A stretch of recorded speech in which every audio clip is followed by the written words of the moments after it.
which it stands, one nation, under God, indivisible, with liberty and justice for all. Thank you. Okay, Arlene, could you do roll call, please? Sure. John Aldrich, Here. Brian Burns, Paul Cullum, Rick Drew, Here. Jim Grimes, Susan McGraw-Keeber. Here. Bill Taylor, Here. Susan Borkoff, Here. And I'm here also. and Francis Fox. Okay, let's move on to public comment. Chris Goldberg. I'm just going to, so I'm here along with Brian Grogan talking about Leak.com. Okay. So the main purpose is to give you an update on Leak.com, and then based on a meeting we had with Jim Grimes was there, Francis, you were there as well.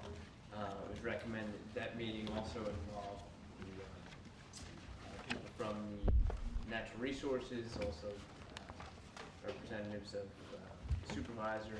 Anyway, the outcome of that meeting is that it was suggested we come here to get approval specifically for dredging, sediment sampling within Waynescott. So that, the main purpose here is to get approval for that, and also let you know about another remedial approach we're going to be exploring as well. Brian will talk about the sediment sampling. I just wanted to show very quickly, just a quick update of some data with regards to hopefully you can see the screen here. I do apologize. It's just an update on the levels of blue-green algae in the pond and also the levels of toxins from the blue-green algae in the pond. We now have 4 years of data, 2016, 17, 18, and 19. And so it's somewhat of a mixed story. This plot here shows the absolute levels of blue-green algae and shows that, of course, Big Green Peak 2017 stands out. But the actually important point here that you may or may not be able to see, that dashed blue line is the line that the DEC sets above which, if it goes, cyanobacteria levels or blue-green algae are above that line, there's a public warning and no one should be going in the water. So the upshot is, in all these years almost, it's above that level. But if you just look at absolute levels, you'd think, oh, well, maybe things are getting a little bit better. Not necessarily, though, because then again, the levels are far above. The 25 is the unit. The maximum here is 1,000. The other thing to consider are the levels of toxins, and those are plotted as just individual dots. A little bit difficult to see per se, but gray is 2017, the green is gray is 2016, green is 2017, orange is 2018, and the red is 2019. But the important point here is that this previous year was one of the most toxic years ever for the pond. This toxin is specifically microcystin. It's a hepatotoxin. Before it had an official name, it was called, fast death factor. That was the first chemical name for it. But it's a serious toxin. For perspective, I think I've got a couple more here. Is that for shellfish or for humans? It's for humans, actually, because it being in fresh water. So the DEC sets a standard for, the EPA has a standard for drinking water, where they don't want to see in drinking water, they don't want to see toxin levels above about 0.3 micrograms per liter. And we were in or just below that range in 2016 and 2017. But more recently, not only are the toxin levels in 2018 and 19 far above the 0.3 micrograms per liter for drinking water. No one's drinking this pond water, of course. But for recreational water, they don't want anything above 4 micrograms per liter.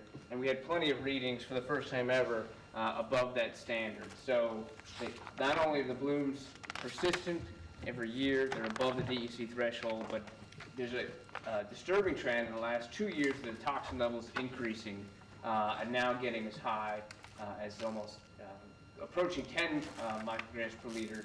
And again, that's almost 20 times the drinking water standard and more than double the recreational standard. So, Chris? Yeah.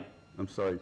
The audio, the television tech wants you to use the microphone. Oh, sorry about that.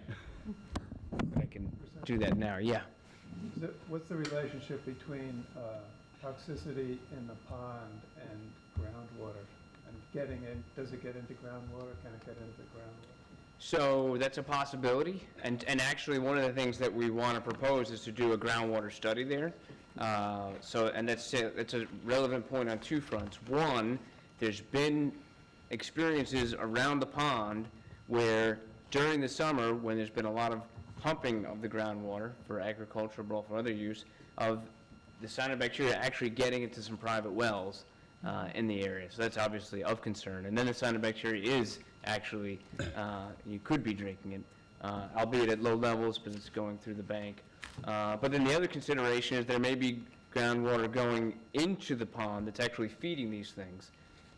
This toxin, microcystin, is rich in nitrogen, and so the research has shown, both in my lab but also globally, the more nitrogen that these cyanobacteria get, the more this microcystin they can make. I have one more question. Yeah, So the cyanobacteria makes the microcystin. correct. So 2019 wasn't particularly high reading. It was high for the, that's right. So what we're seeing. Why all that toxicity? Right.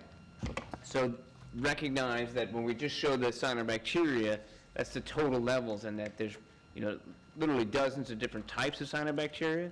So we're seeing a shift amongst the community of different cyanobacteria towards the types that make this microcystin in recent years. So because some of them don't make microcystin. They might make other compounds, but not microcystin. But clearly we're getting the types that are making microcystin more frequently within the pond. And it's a human health risk, and so far we think, well, the main idea is that, the biggest threat would be going in the pond. But there is the possibility of aerosolization of these toxins. We're actually looking into that. And so that would make the zone of concern more than just being in the water. Or if the pond spilled over due to excessive rainfall and Sure, yeah. back towards the road, which I believe it does run that way. Sure, yep. And the school is just across the street, which is, of concern. Biggest concern. That's the main, that's the update that I wanted to give. And I, just as context, recognize that between Simon and Brian and myself, I think you've heard from us several times over the last year. We've been showing you 4 years of data, but we've conducted, beyond the 4 years of just monitoring, we've also done a whole watershed study identifying where the nitrogen is coming from, where the phosphorus is coming from, that it's the nitrogen and phosphorus that's driving these events. So now Brian here is just to mention one of the steps we want to take towards a remedial action for this particular water body. So if there's no further questions from me, I'm going to then pass it off to Brian. I just want one more. Yeah, please. The cyanobacteria in the pond, Yep.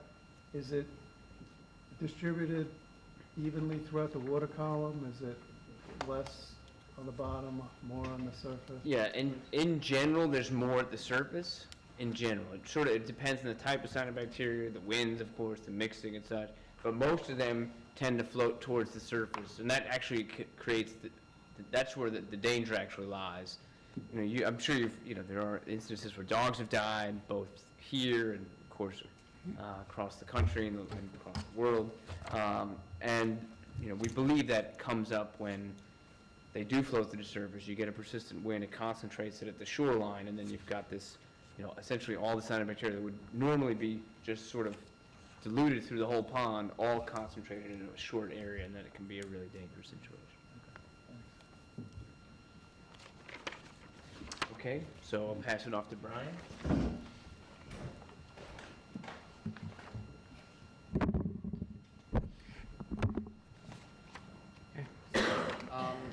Thanks, Chris.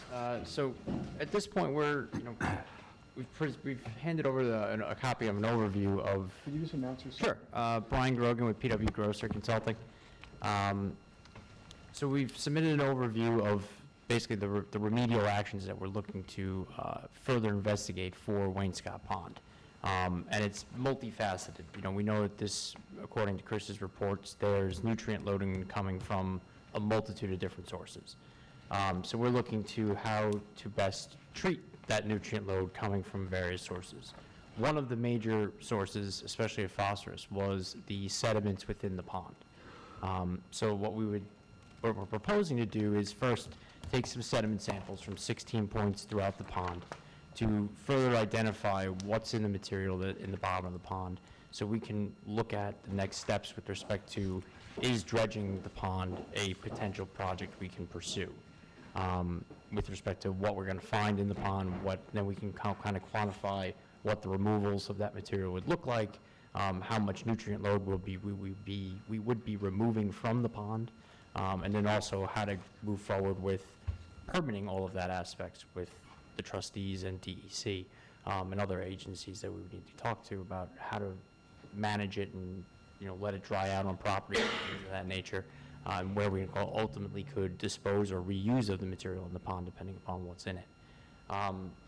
One of the other steps that we're looking at is the use of a permeable reactive barrier to kind of prevent or to filter out the nutrients coming in through the groundwater into the pond. In order to do that, there's more of a hydrogeologic study that needs to be done. As part of that, there's a series of monitoring wells, and there's some locations in the overview as to where we have some preliminary well locations. They have not been set in stone yet. And we realize that we have to further our discussions with the individual property owners as well as agencies, trustees, natural resources, permits potentially, depending upon the locations of the wells themselves. They're all small 2-inch monitoring wells. It's mainly more for groundwater and soil conditions, such that we could again determine the effectiveness of a PRB to kind of treat the nutrient load coming into the pond. And then there's a host of other items in there that we're going to further evaluate. I'm sure we'll be back again, but right now the main two are getting permission from the trustees to sample the sediment in the pond so that we can further look at, is dredging an option? And then just to kind of bring you up to speed on where we are with the PRB part of it, where we have to kind of further those discussions, but that's the next major step. Have you identified the specific locations within the pond that you'd like to do the core Yes. sampling? Yeah, that's in this overview. There's a map in the sediment sampling plan. Actually looks like this. Probably about 15 or so pages in, or maybe about 5-6 pages in. Right past Appendix B, so it's past the other map. Go by another like 4 or 5 pages. One more, and I think you got it. One of those somewhere? Yeah, I have actually, John, will get you. Here's one.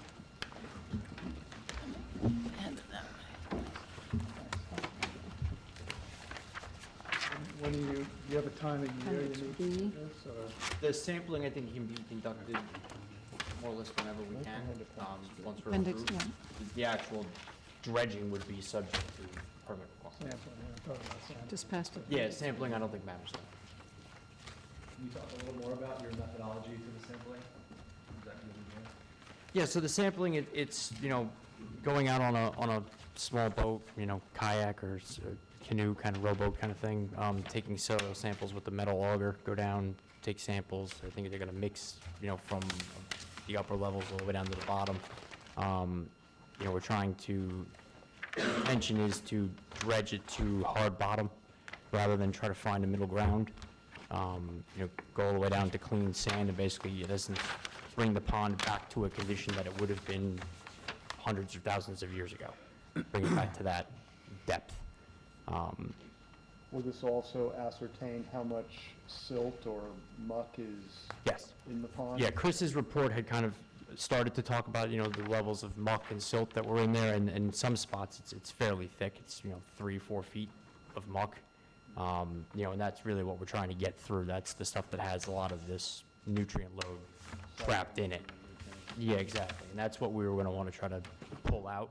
And also, by doing the sampling across the pond, we can kind of look at and see, is there a hot spot in the pond? And maybe we don't need to dredge the entire pond. Maybe we need to focus on, say, the northern side. It may come out that we have to do the whole thing. But, again, we have to look at looking at that, we can ascertain the, like a cost-benefit analysis of how much is this even economically feasible to do the whole thing in one shot? Or is it going to have to be done in pieces? And is there a good, better piece to start with? Prioritization of the zones. Exactly. Thank you. Over what period of time are you going to monitor the groundwater? The groundwater, so the wells, we were planning on monitoring them for over a year. You know, that way we can get a full year's water cycle, because again, as Chris mentioned, we think that there might be a flow out of the pond as well as a flow into the pond from groundwater, depending upon well use. You know, so that's going to change, and we're only going to be able to see that if we kind of go through the seasonal cycle. Because that will also determine, you know, the impact of a PRB. You know, if we determine that for the majority of the year, let's say water is flowing out of the pond, putting a PRB upstream of it is not necessarily going to be an effective methodology to clean it up. But if it's the other way around, that it's flowing into the pond for the majority of the year, then yes, a PRB is more than effective to do that. Are these properties around the pond serviced by private wells? I think some of them are, and some of them were recently connected to public water. Do you know how much irrigation, agricultural irrigation takes place? I don't, right off the top of my head. Sure. We just commented there's actually less agriculture than might appear. So a lot of the areas around the pond used to be agricultural. Since converted to open space. So it looks like a lot of agriculture. There still is some, most that is further north.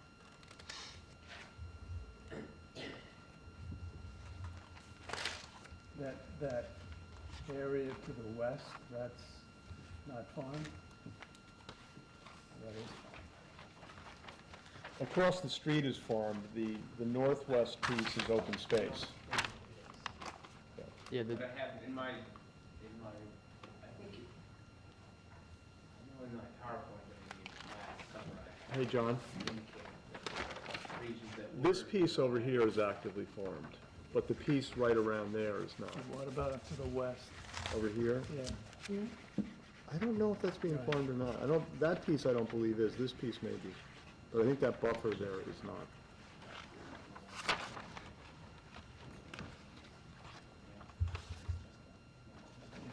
This is what I'm wondering. Yeah, this area. That'll be part of your study, you'll keep track Yeah, I of mean, whether we it's can being start- we can farmed that look way. into more as to what's This is all land that could be farmed if somebody decided to farm. Yes, and that's, one of the things in here is another side project is Yeah, basically a fertilizer reduction or fertilizer education outreach kind of thing of informing residents and things of proper fertilizer usage and best management practices and when not to do it and how not to over-apply it.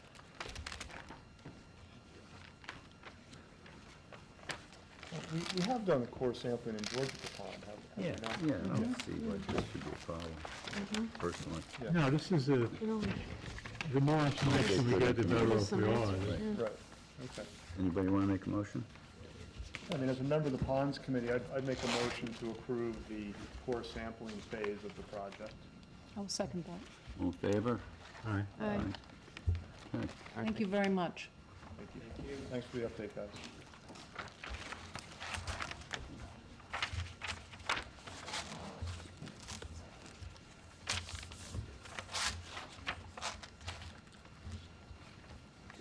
Okay, David Bennett?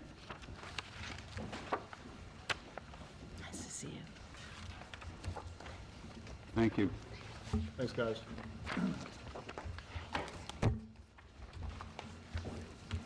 Oh, Stan. Hi, can you introduce yourself?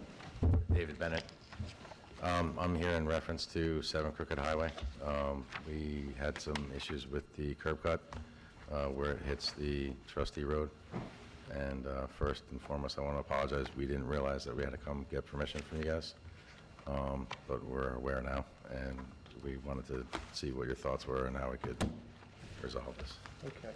So is this a recently constructed Yes, home? yes, we're just Okay. going for the CFO now. And you have a relatively long driveway?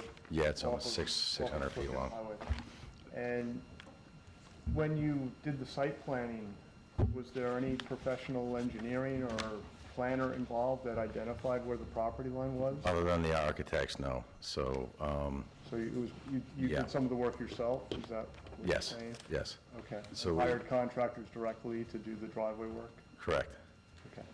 So, as, you know, we try to keep with the aesthetics of the neighborhood, and I don't know if anybody's been by, I think a couple of the trustees have been by. So we have, you know, local peak grit, and I think the issue is the apron in front, right? Is on trustee property. As well as the gate. Yeah, I mean, part of the issue is that Gate, I don't think we have a gate. Pictures of it says also the gate. Different Yeah. property? Yeah, we don't have a gate. Yeah. Okay, And well, it's the yeah, it's apron.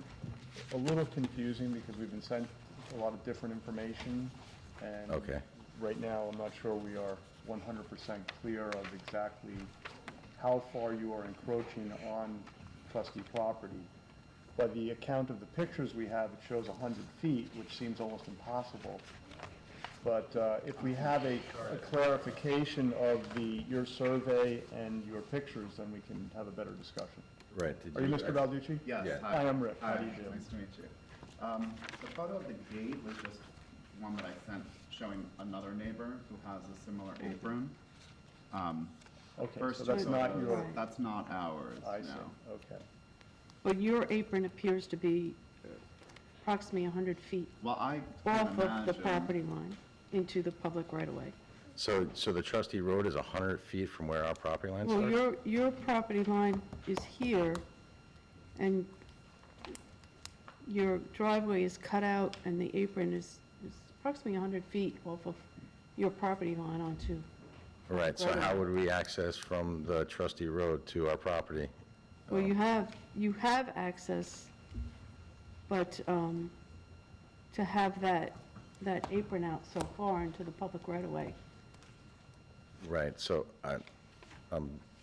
So do you have a picture of just your apron and where it is relative located, to the property line? yeah, Mhm. the apron comes right up to the trustee road that's there, the paved road that's there. Right. See, trustee roads are not only roads, they're actually strips of property that often include a lot of reserved open space. So, you know, protecting our natural environment is a big part of what our. Right, so we would have, we would be able to do a driveway down to your road, but not an apron, is that?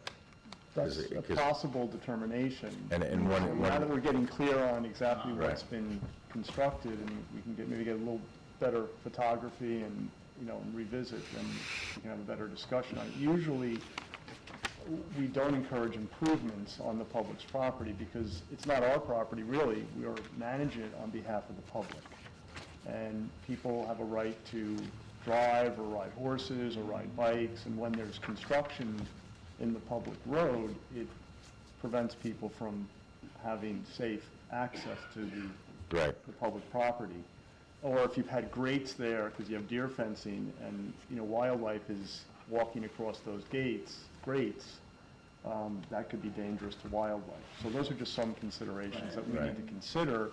The other aspect is we need to make sure that all applicants that have easements are treated equally.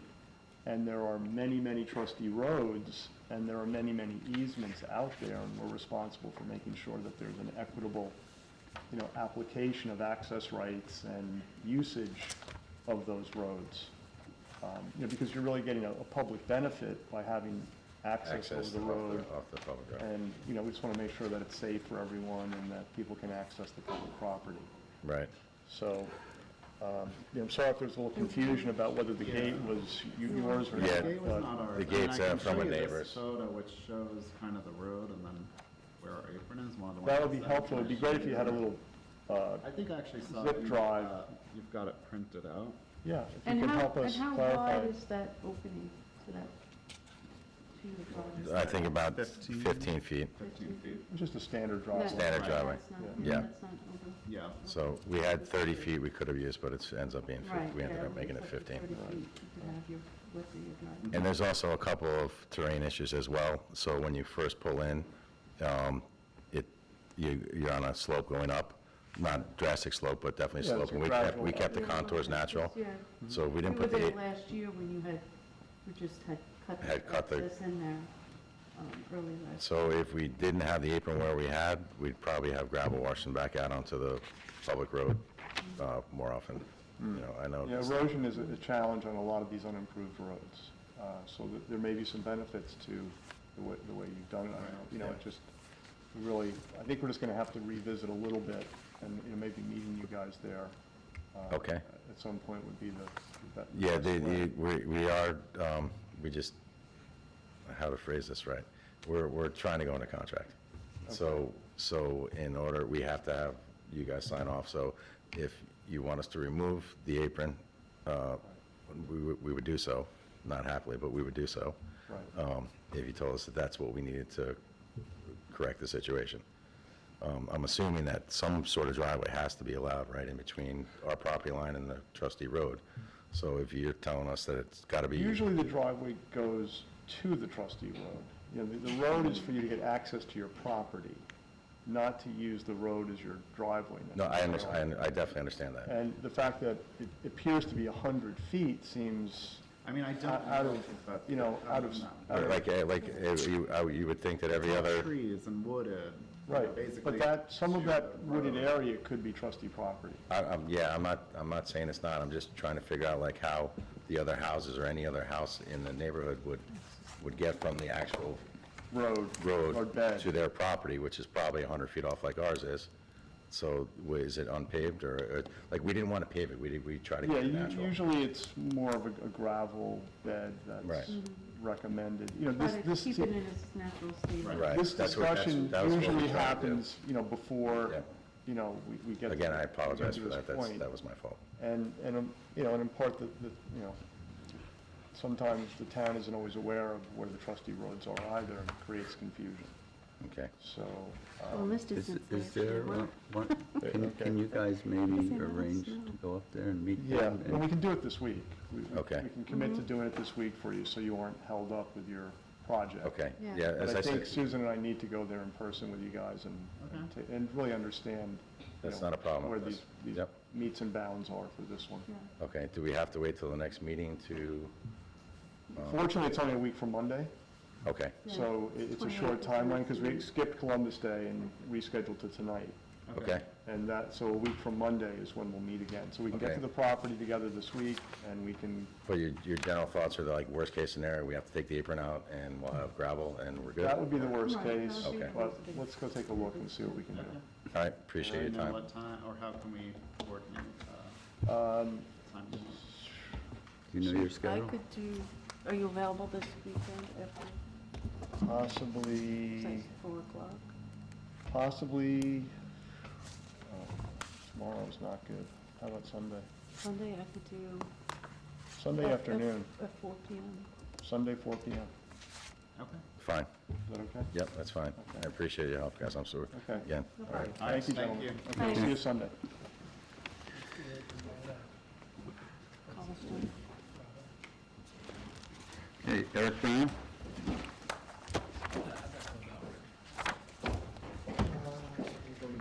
Evening, everybody. Eric Brown, Ackerman Partners. I think I'm on for two things, one of which I was not aware was on tonight, but under the committee reports, Acabonichog Creek, Bickoff Yes. is mine, and then under beaches, Ring is also mine.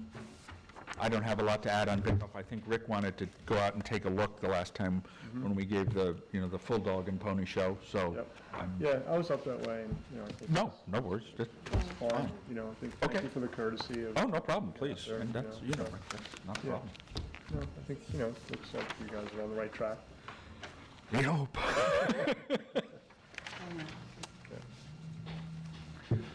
Any questions? Lorraine or? Yeah, Bill, Susan, and I went up, and we saw everything in at the last meeting. You gave a Yeah.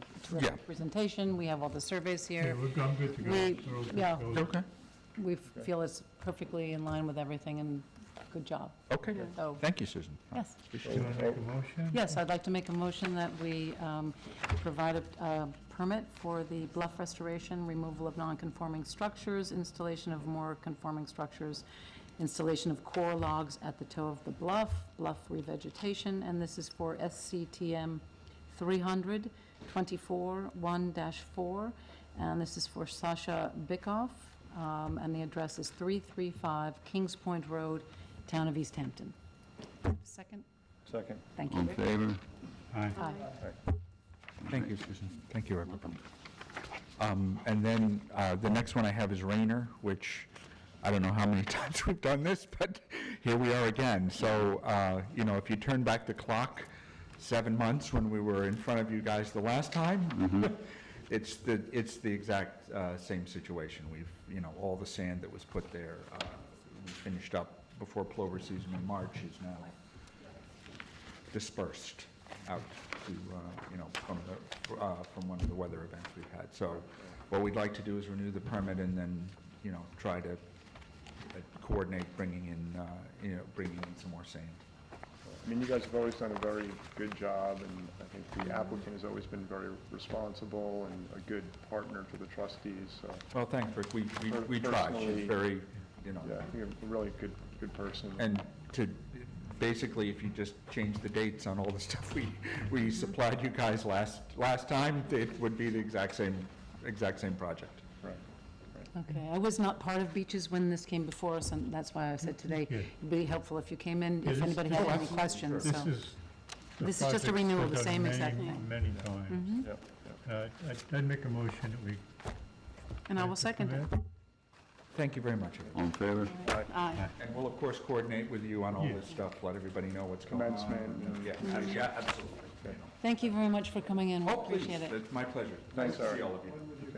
Put the sand. You know what, John, we gotta talk about whether or not, I don't know, the rock at Rayner is fine. We had that, the last time it was exposed, literally, it looks exactly like it did 7 months ago. We had Lee Wisher come in and look, all the rock is set correctly and it's sound. The question is, do we bring in $250,000 worth of sand, now and just have it all go out, or, so I've got to talk to her and see what everybody wants to do. There is a covenant that requires us to keep it covered, but, obviously we'd rather do it less often than, twice between now and the spring, I suppose. Well, thanks very much, everybody. Thanks for Thank coming. you, Eric. Have a good evening. I just have a question. Sure. It's a 2019 permit, and we're renewing it, and the work doesn't get done until 2020. Is that okay on 2019 permit? Or do we have Well, to they would update have to Yeah, renew because the it. permit is good for... When do you intend to do it? Do the work? Yeah, that's what you just Simply said. to Yeah, I'm renew sorry, you the already same answered that permit. question. Simply to renew the same permit that we have, so if we give it, we pass that today, it's good for, Yeah, do you want us to pass it today? Francis, I wanted to thank you guys. We got on here actually faster than Scott and I thought would be the case. We haven't really talked to the client about what her expectation is in terms of bringing this, whether she wants to bring sand out in, 2 weeks, or whether she wants to. The last time it was exposed, it was exposed for a little while while we got our act together, and then we did it in March because, quite honestly, as you guys know, the weather is better and the sand stays there. So, Yeah. I guess my question is, do you want us to delay issuing it? You know what, Francis, whatever the board's pleasure is, I don't, we have some time under the initial permit, I think, Arlene, don't we? When does it expire? Yeah, I think it expires in March, or it expires maybe January. I actually have it written down. Okay. It doesn't expire for a couple more months, but it doesn't make it to the spring, and you said you wanted a 1-year extension, a renew Right. for a year, and that's Okay. perfect. Oh, yeah, okay, it's a 1-year extension. yeah, I think it's Fine. really Okay. best to renew it now, and All it's right. in place. And like I said, we'll be in close contact with everybody on the committee in terms of when the sand's coming out, so you guys can go out there and watch them. Okay? Thank you. Okay, thanks, Eric. Have a good weekend. You as well. Okay, is there anybody else who wishes to address the board? No? Okay. Let's move on. New business. Acabonichog Creek, request from Barbara Siegel to close out trustee permit number A311 for bulkhead repair at 33 Old Fireplace Road. I would like to make a motion to close this permit out. It has been outstanding since 9/26/11. It's completely finished. was permit number A311, and everything is in place. There is this property belongs to the son and daughter of Mrs. Siegel, who lives next door. So this is an old permit, it should be closed out, everything's in place. So I'd like to make a motion now to do that for 33 Old Fireplace Road, Siegel. And we have discussed this before. I went up, I took pictures, everything. I've been up to the property a couple of times and gotten everything in order. Had the as-built was submitted. And Everything. good stuff. Everything's in order. Yep. Why is it so? What happened is this, Mrs. Siegel came and called up because she thought, it's a little confusing, her son and daughter own the lot next door, and the bulkhead repair was done a long time ago, obviously, since 2011. And she wants to apply for something that she'll have to come to us for on her own home. So the two issues she was a little confused about, and she found this, so Clean it's... this up first. Yeah, let's clean this up, and then she will be coming forward to us at what time, I don't know exactly, but, okay? So I make a motion? Second it. Thank you very much, Bill. Francis, what do you vote? I see this survey, but nowhere do I see it. Is it marked as built? I picked up the new survey personally from her. Is it? Oh, So- she has everything, you have Oh, everything. so it's not in this package? I have everything in here. Or maybe I left it in the office by mistake. There is a large original. There's a lot, blueprint yes, because I dated, went up to the house and actually got it. I had her contact her surveyor and make a new survey, which I brought back to the office. Okay. Is it attached to yours? No. No, No. because it's in the office. Yeah, there was only one copy, we put it Just in the want to do file. it subject to the as-built. That was the only thing left. Yeah, can you do it subject to the Subject to the survey, which... confirmation of the as-built survey? Okay, yes, Okay. I will get it out of Yes. the office and... Show it to us. Thank you. Okay. Okay. All in favor? Aye. Excuse me, Francis. There's Yeah. one gentleman here. Sir, do you want to No. speak to the board? No? Okay, thank you. Okay. We'll come in and... Aquaculture. Resolution open scallop season, Trustee Waters on November 10th. Do you want to read it, or? Following resolution was offered, and let's see.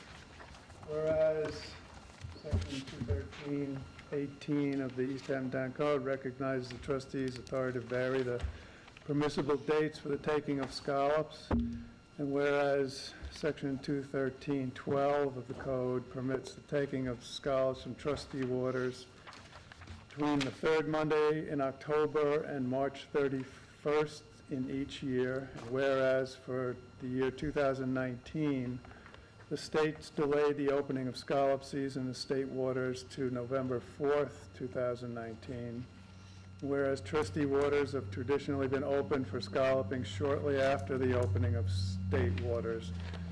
Now therefore be it resolved that despite the provisions of 213-12 of the East Hampton Town Code, scallops may not be taken from trustee waters between 12:01 a.m. Monday, October 14th, 2019, and 12:01 a.m. on Sunday, November 10th, 2019. For this year, the season for taking of scallops from trustee waters shall open on Sunday, November 10th, 2019, and end on March 31st, 2019. And be it further resolved that I'm sorry, that's a typo. It's going to be 2020. 2020, right? And was the first date range supposed to end on the 9th of November rather than the 10th?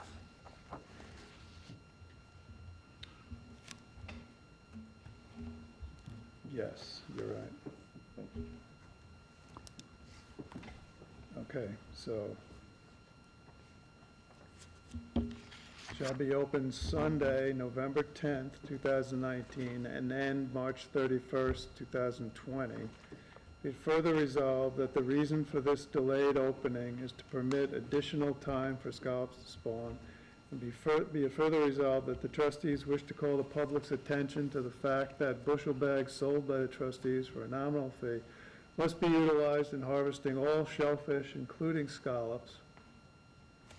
as set forth in Chapter 213 of the Town Code, and be it further resolved that except as set forth above, all other provisions of Chapter 213 shall remain in effect.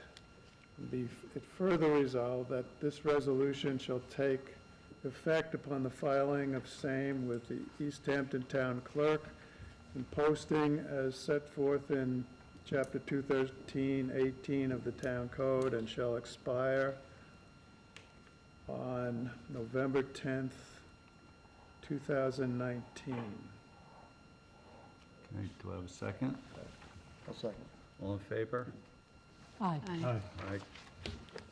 Now, this is, gives everybody in town a chance to go out on a Sunday, Correct. when recreational, No motorized equipment on Sunday. no motorized equipment is able to be used.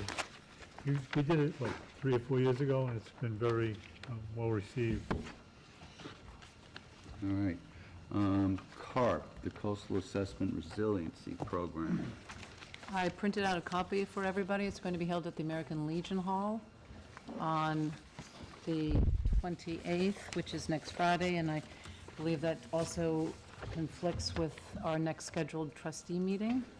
Right. Friday, no. Yeah, I Um, did. Our next meeting's on Monday. No, it's on the It's 28th. on a Mo- 28th, Yeah, Yeah. October 28th, which is the same night as. which is the same day as the coastal. You each have one of these in your folder. So I think it's important for us to attend this because we have trustee interests in the properties as owners. So I think it would behoove us to go to this. Well, What time is it, Susan? What do you think, Francis? well, it's at 6 PM. I think we should send, designate Oh. a team to go. So we have people coming to that meeting, we just,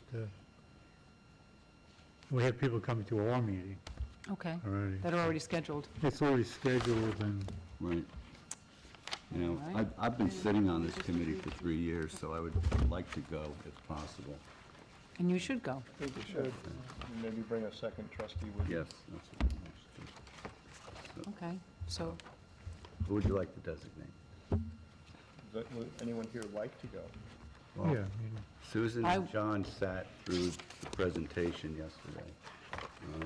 Well, a lot of it, it's going to be Lazy Point, Napeed, Cranberry Hill Road. Road, and Lousy Right. Point, Gerard Point. Right.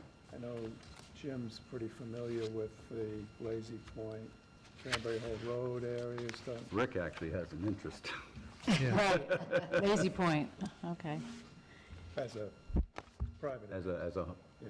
yeah. right. And we are, Susan and I are Acabonic Harbor, but whomever, wants to go. John attended the workshop, and he has a pretty good understanding of the workings of Maybe the town John and and the Susan. waters.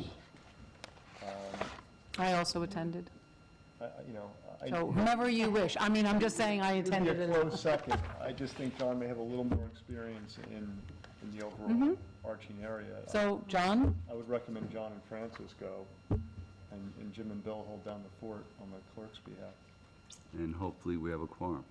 Hey, well, that's the, Yeah. Well, if we I'll have be here. Jim, I'm Bill, Susan Chris, can and go. if the five of us are here, we can hold down the fort, and, okay, so Francis and John. Okay. All right. No, not at all.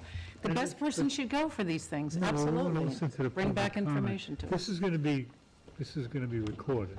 This is going to be recorded. It's gonna be recorded, it'll be available for everybody to see on The television. only thing is what's going to happen, there'll be a presentation, and actually, we have a copy of that on Yeah, the PDF. We presentation can share was it with the given. board. But there's going to be a workshop after the presentation with stations for people to go to and And there, So, add well, information maybe we or could play the get presentation at information. one of our meetings, or part of the presentation at one of the meetings. 64 slides, Rick. Oh, yeah, it's a lot of slides, but I think they're going to, the office as an I option. think they're going to edit them, though, based on We the, can send it around, Yeah. and people can look through it themselves, and then if there's any issues that people want, any members want us to particularly pay attention to, Maybe we could put on the website, too. Or we Well, can- it's not completed yet. I mean, Okay, yesterday well, was they're still working on it. a draft of it, and the committee added Nice. This is one workshop of 3, I believe, right, Francis? There's Montauk that will be covered in a workshop, and this, what is the other one? The ocean? Yeah, Yeah. East Hampton Village. Hampton Village, The okay. ocean, Well, I Georgia. mean, we're interested, this is of particular interest to us because of Yes, Lazy Because of Lazy Point. Point properties. and Acabonic Harbor. So I would definitely urge the people who are most familiar with Mhm. Lazy Point to look at the presentation and let Francis and I know of any particular concerns. George, are Right. you going to attend? Hi. Attend the coastal planning meeting? It's open to the public. So again, this is going to cover Girard Drive, Louse Point, Cranberry Hole Road, and Lazy Point. It's on October 28th. It's going to be held at the American Legion Hall. It's At 6 scheduled- PM. 6 PM, scheduled to be a 2-hour program. And again, if you can attend after the meeting, if the meeting doesn't take forever. Mm-hmm. Yeah. All right, Georgica and Ponds Committee, Georgica Pond dredging and opening of the gut. Okay, first, these are 2 separate items. We need to, No, we've been waiting for the contractor to commence the dredging this week. he was starting today. Excellent. And who's doing that? Who's the contractor? The name of the contractor, I don't remember. This is being coordinated with Jim met with the contractor earlier this week. I apologize, Susan, I don't have the name. This is the dredging of Georgica Cove. It's being coordinated by the Friends of Georgica, East Hampton Village, Howard Department of Natural Resources, and the trustees. This is the project that was done last year and didn't quite get finished, so The bottleneck. Bruce was Right. the project manager, Bruce Horowitz, was working with the contractor closely. I will get the name for you. I'll give it to you on Sunday when we get together. Okay. On Crooked Highway. So really, at the moment, the only thing to report was that was supposed to start today, and I believe it did. And, And then, as soon as that's completed, we're looking to. we do need the- to the opening. do the traditional opening of the gut. Are we trying to set a date for that, or Yeah. No, we don't set a date. window for that? I think we just give the clerk permission to use his discretion as to when to open it. Usually we try to do it by November 1st. Yeah. The only request I have is I was approached by fishermen who are interested in putting eel pots in there, and they Mhm. don't want them to get washed out the inlet, so if, you know, Safe through next week, I think they're safe. that's what I said. It wouldn't be this week, it probably wouldn't be next week, it most likely would be the week after. So Right. Pretty good if that guidance. changes, just let me know so I can get back to them. Okay. So can we make a resolution to authorize the clerk to have the pond opened Is that Between a now and November 1st. between now and November 1st? I'll second that. All in favor? I didn't hear what it was. All right. Authorizing the Repeat clerk. that? Yeah, I didn't hear what the resolution was for. Resolution is just authorizing the clerk to make arrangements to have Okay, made by you, Georgica Pond second. open Unanimous? between now and November 1st. Great.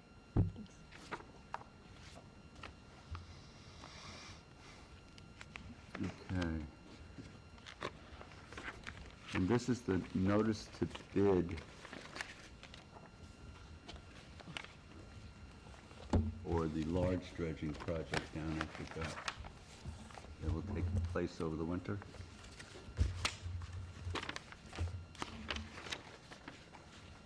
So that's going to be a repeat of the sand dredging we did on the shoal. Last year, right. It's going to be, That was a multi-year permit that we this had is, obtained. we have a Yeah, 10-year 10-year permit, this will be phase 2 of the 10-year project. Chris, are we ready to do this tonight?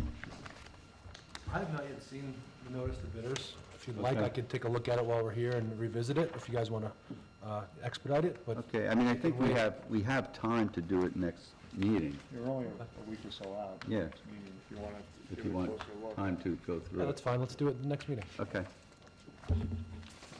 That gives us enough time to issue the bid and Yes. so on.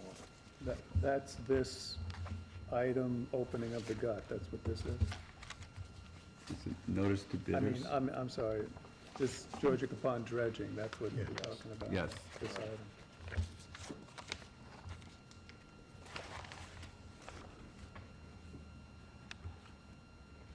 Okay.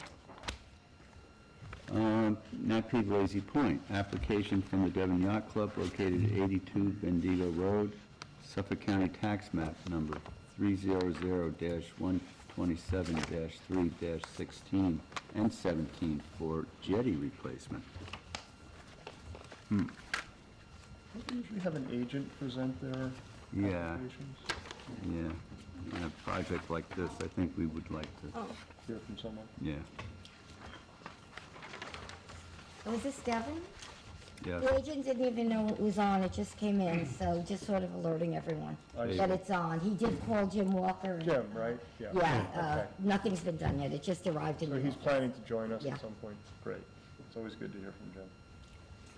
All right.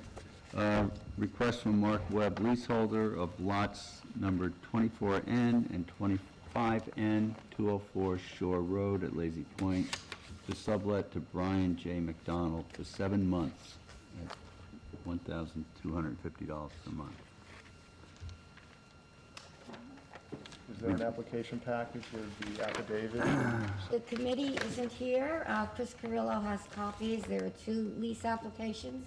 The one is complete with voter's registration and everything we usually use. The other young man, his driver's license is from Maryland, so they just sent over their tax return from the IRS that states his address here, so I thought on that one, maybe get a little additional proof of residency and have Chris Carrillo approve it. They're trying to move in very soon, and they kind of financially need the rental. The red one looks fine, that's November 1st, you could table it technically. The other one, they're trying to move in soon, but we need to verify, just double check, maybe get a second piece of, Can you request that from the applicant? yes, absolutely, and something with maybe, yeah, that's it. Driver's license only shows the PO box, that's not enough. Yeah, we just received his IRS statement, and it has the actual physical address, 58 Germain on it from the IRS, so that's pretty good, but I'd like to see 2 things, you know. Okay. That's for Keene, right? That's the Keene. This one's key. The Webb's application is, Yeah, Francis has them there. Web's complete. Okay. Do you want us to double back to these, Chris? You want to look at them for a minute? I think Webb, I did look at Webb, and that all looked good to me, especially with the New York license, so if you want to move forward with Webb and hold off on Keene, we can do that. Okay, do I have a motion? I'll make a motion. I'll second. All in favor? Aye. Aye.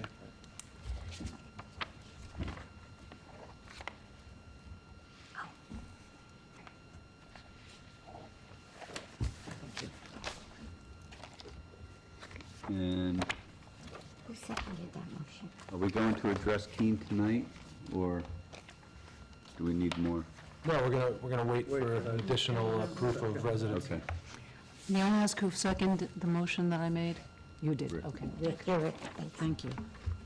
Sorry. Okay.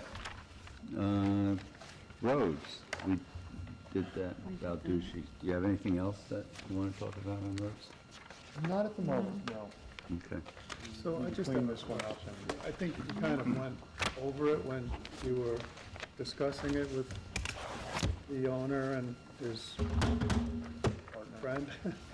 But is that the case that if there's a trustee road and then there's a piece of shoulder that's owned by the trustees, for lack of a better term, and then the property owner property, is it generally gravel that goes across that shoulder Most area? trustee roads are not paved. Right. Some of them have been for any number of reasons, usually misunderstandings about ownership. So each case is quite unique, and the lack of understanding by certain departments within our own town government is a cause of great confusion. And we've made a big effort to educate the building department, planning department, town attorneys to really understand the catalog of roads and to really carefully consider the property owner's survey and the limits of their survey when granting permits. And in this case, unfortunately, at the point of the CO, this was identified rather than the issuance of Right. the building permit. Recognize us as adjacent property owners. So that came about because of the meeting that Chris and Susan and I had with various members of the town departments last year. And this project, I think, was already underway Yeah. by the time we had that Yeah, meeting. because this project was underway when we were just Getting started, getting started on the roads, and that was, Crooked Highway was one of the first ones we we visited. visited and walked. So and- it's tricky. And it was just cut in. Because the roads are wider than the road bed, sometimes people don't understand, they don't have a professional engineer that, helps them, and that's what we end up with. Have we issued easements for Crooked Road? Yes, There they are have a- some. On this particular property, on 7 and 11, there was an easement granted in 1986. Mm-hmm.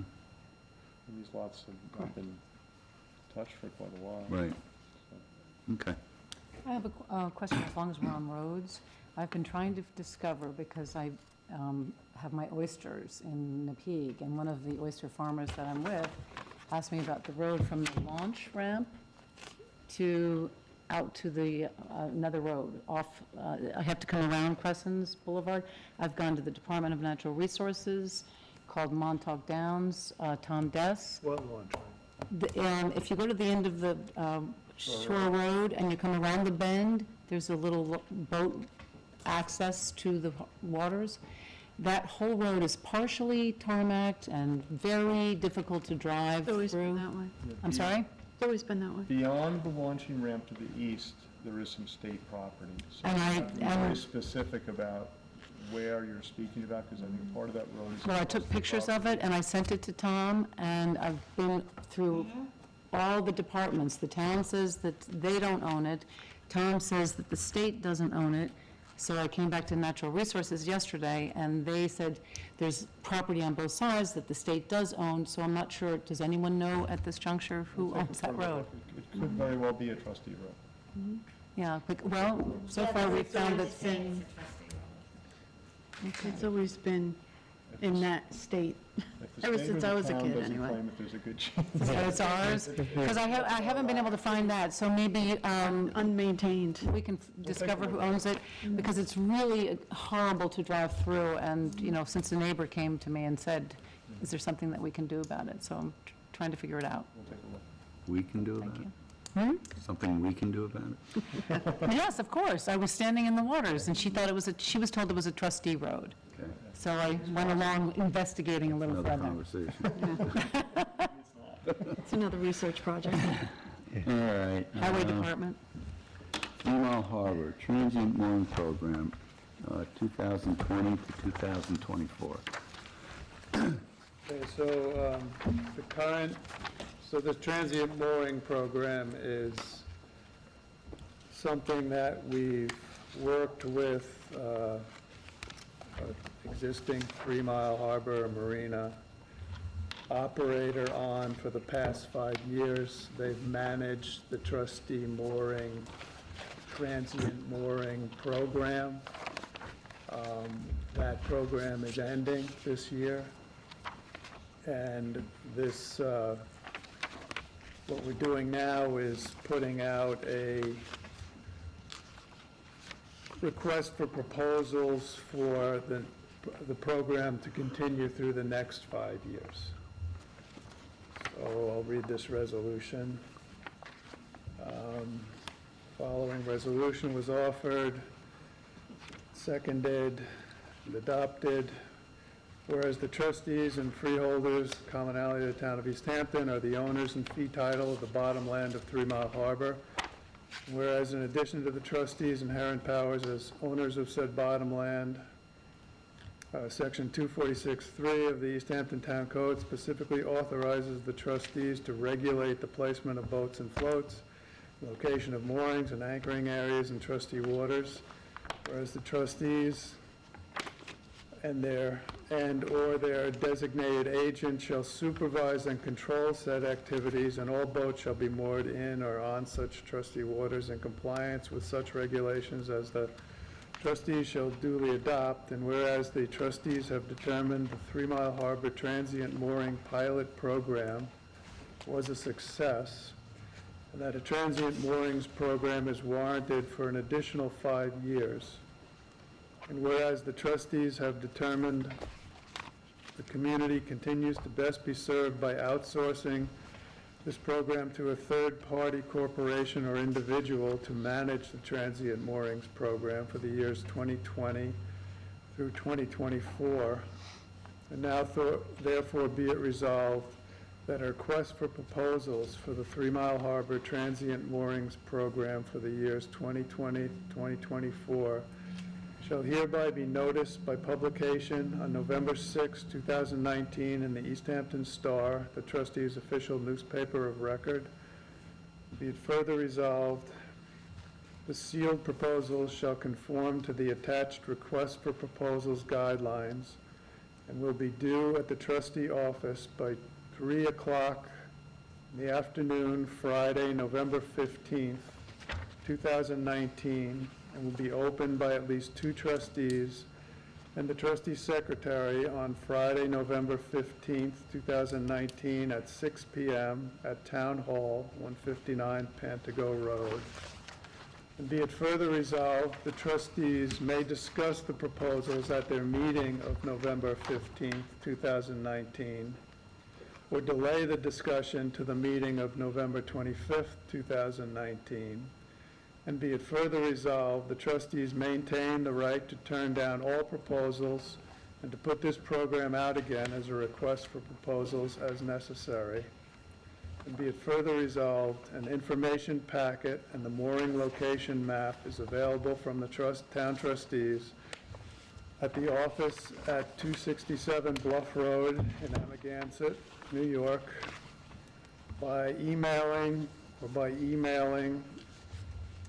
info@trustees.easthamptonny.gov or by calling 631-267-8688. Proposals may be submitted via mail to P.O. Box 7073, Amagansett, New York, 11930, or delivered to 267 Bluff Road, Amagansett, New York, 11930. If it is sent by regular mail, it should be postmarked by November 12th, 2019. Please also call the trustees to advise if it is in the regular mail. Dated October 18th, 2019, by order of the trustees of the freeholders and commonalty of the town of East Hampton, Francis J. Bach, clerk of the trustees. Do I have a And second? There's a attached list of guidelines which basically speak to things like the maximum number of moorings, the suggested annual fee that will be paid to the trustees per mooring, things like that are available with this package. And this resolution will be published in the Star, as I just read. When will the package be available, John? November 6th.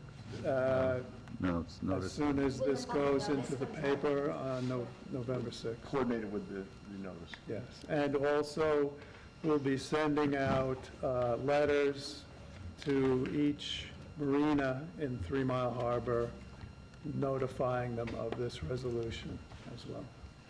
Okay, do I have a second? I just have one question. Have we retained this annual list of vessels for our records? Have we been given that in the past? vessels. In these I'm not last sure. 5 years? No, we've never received that. This was I before don't a think lot of us, we- so however. The way this is written, I mean, That wasn't in the correct me if last? I'm wrong, but I think it's the way it's written is that we request They maintain it, yeah, the for themselves. person, the entity to maintain the list of vessels, and we can Right. access it if we want to. To the harbor master on request and to the trustees for their records. We can, that? have someone look It's not, into it. it's just not something Well, do we know, Check. do we know if the last one was written? Yeah, I'm that not way? sure if the Oh, yeah, last it one was written that way? It may have been, but. I just have to recuse myself from this vote Right. because I work for a marina management company on 3 Mile. Okay. But your point is well taken, Susan, and I think we'll have to make sure that whoever wins this bid, or gets the winning proposal, if you will, is aware that they'll have to keep this list of vessels and submit it to the trustees at the end of every year. Yeah, I think it just says they make it available to us if we want to look at it, that they need to keep a copy, but we should make it clearer. They've never presented anything in Diana's clerk. Okay, do I have a second? I'll second it. All in favor? Aye. And one recusal.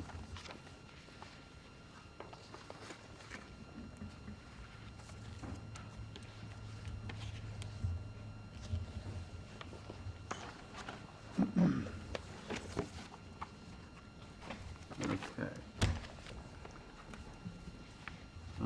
Old business, largest clam contest. All right.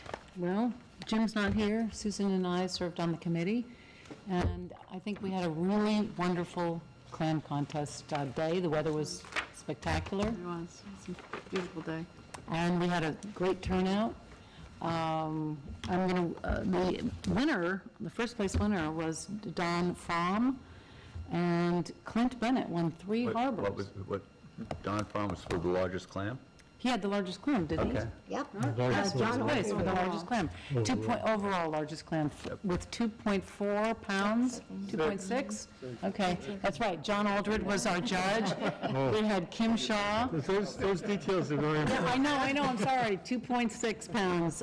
John was a judge. We also had Kim Shaw and Melissa Winslow from the Department of Natural Resources as judges.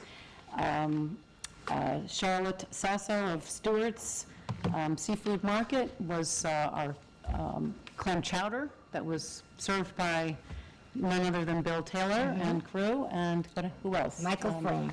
Michael Frome. And Dante Sasso helped me with the T-shirt sales, which we garnered $730.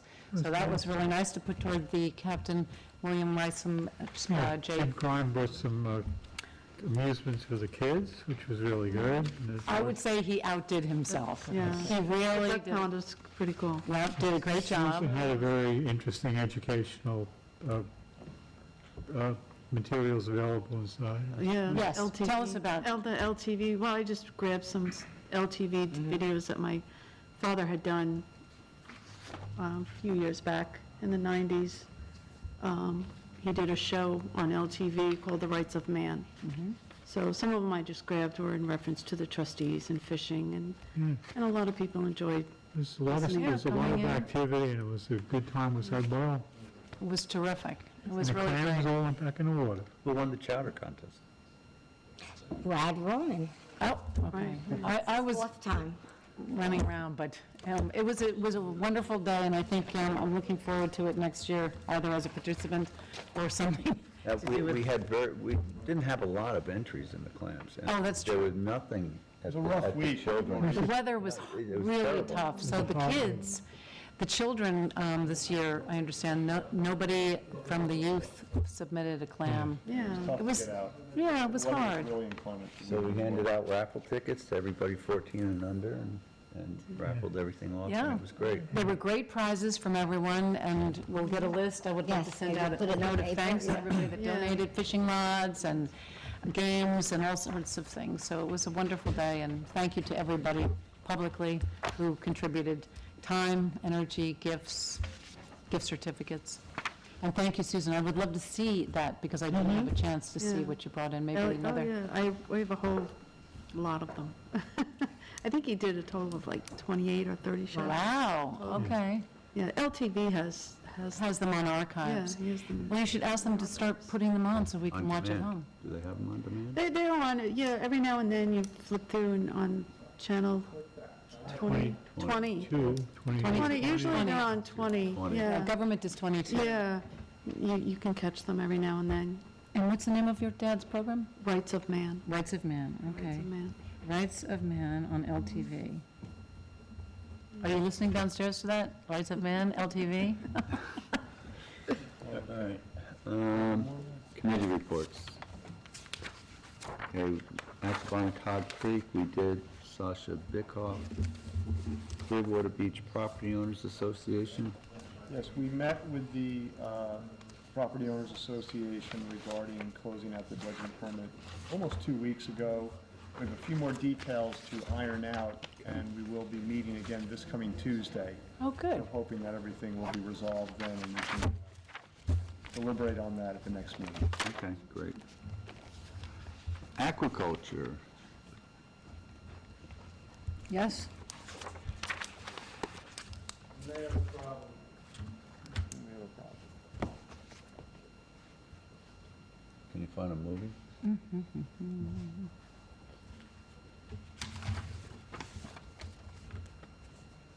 Well, while they're doing that, I can tell you that I harvested some oysters in my aquaculture program and gave them to my friend Ann Welker, who's a trustee in Southampton. She said they were delicious. So coming up in the next couple of weeks, we'll be harvesting some more before we sink everything.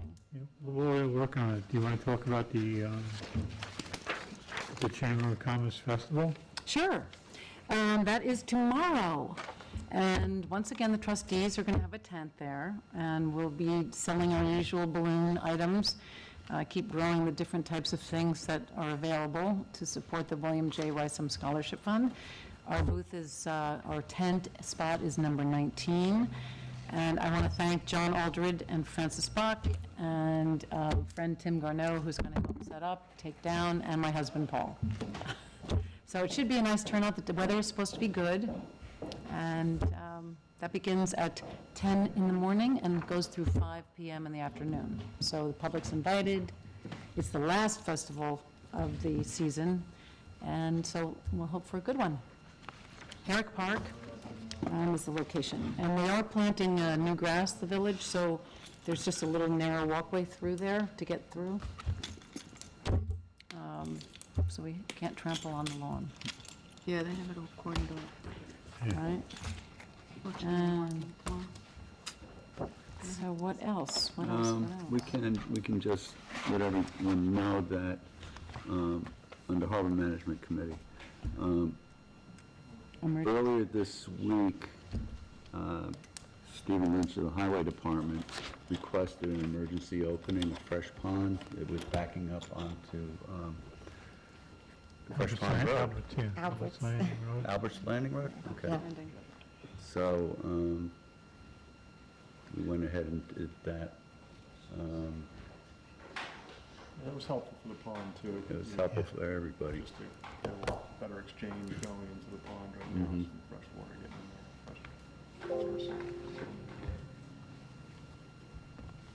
Do I have a block on the website? Yeah, Came up this morning when I said I okay. So, do you want to bring up the bill we're going to be paying? Jim Grimes asked if we would mind covering the bill for that. Use the other browser. You just, We haven't seen it yet, but Yeah, but it's probably going to be for half a day's use of a excavator. So, start going And into it's the for the opening of the pond? yeah, for the opening We of the did that. pond. Did the- Oh, the bigger one? the Highway No, Department Francis does, okay. contracted it to Patrick Bistrian. Patrick Street has a Who's the- contract with the the town town. for daily use of equipment. So we haven't received the bill yet, but it was done at our request, so we should pay that bill when Well, it it, was done at Stephen's Well, it was- request, but yeah. Well, we're waiting. I can speak under Georgica to the Weil application.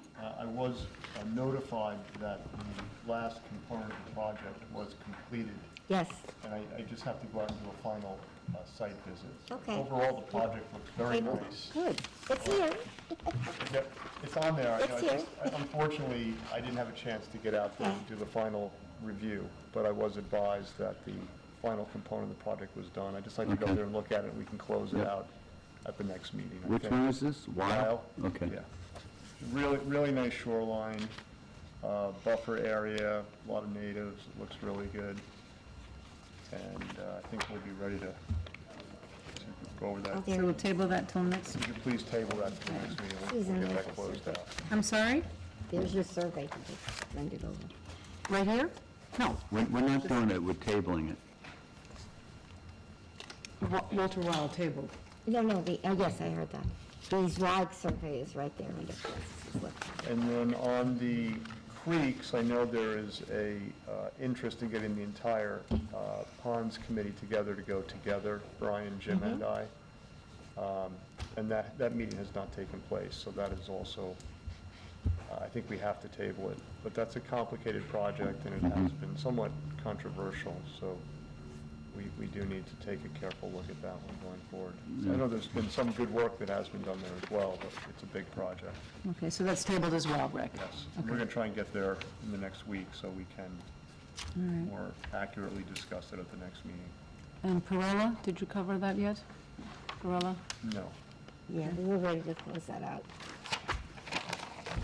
That one, I think Jim was actually handling, unfortunately, he's not here, Right. Okay. so I have not been to that one. I believe. Table that one as well. Unfortunately, we have to table that one as well, I'm sorry. Okay. And We'll try to be ready for all three of those for the next meeting.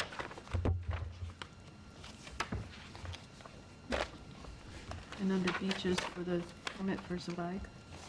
The last, yep, that's the last one. I know Jim went there today, but I haven't really heard from him. I didn't hear from him either on that So particular we'll matter. table that we till have next just the meeting. little survey.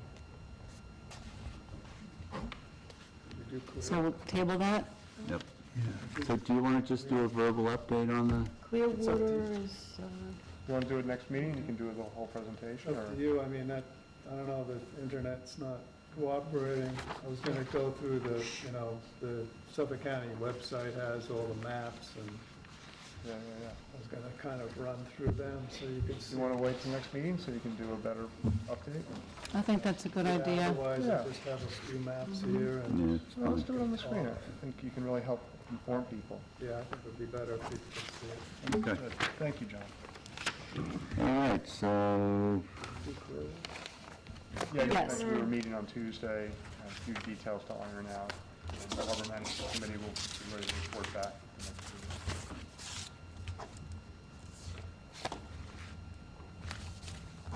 all right, so that brings us down to administrative, payment of the bills. We have East Hampton Business Services, $180.66. Optimum, $133.56. Riverhead Building Supply, $38.29. Hamilton Marine, $132.92. Star Iron Yacht Club, $102. Seacoast Enterprises Associates, $79.65. Ready Fresh, $46.63. Montauk Marine Basin, $242.63. East Hampton Star, $245. Staples, $39.86. United Marine Underwriters, $1,000 deductible for pump-out boat damage. Carrot Top Industries, $68.38. A new flag, I don't know what that one is. Yeah, it's a new A flag. flag outside our office, American flag. Oh, okay.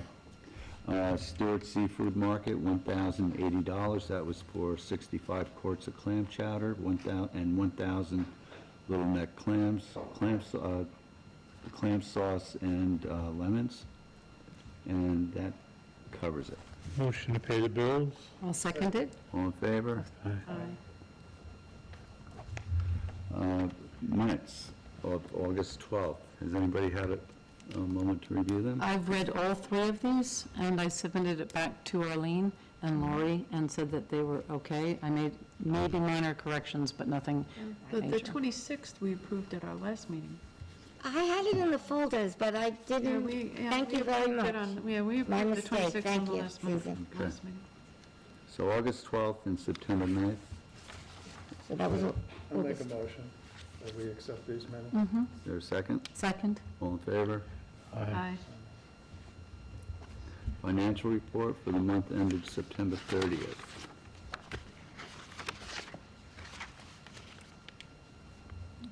Anyone have a chance to review them?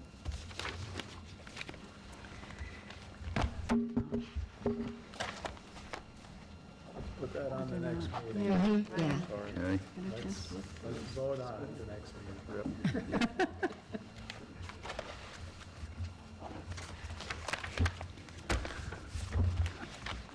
All right, and then there was the audit of the annual audit from Norwalk Smith that ended on December 31st, 2018. Anybody? It's sitting on my desk, I haven't looked at it. That Put it one, on the next meeting. that one's a little more, Oh, yes, that requires a little more time. yeah. Table? Table. Okay.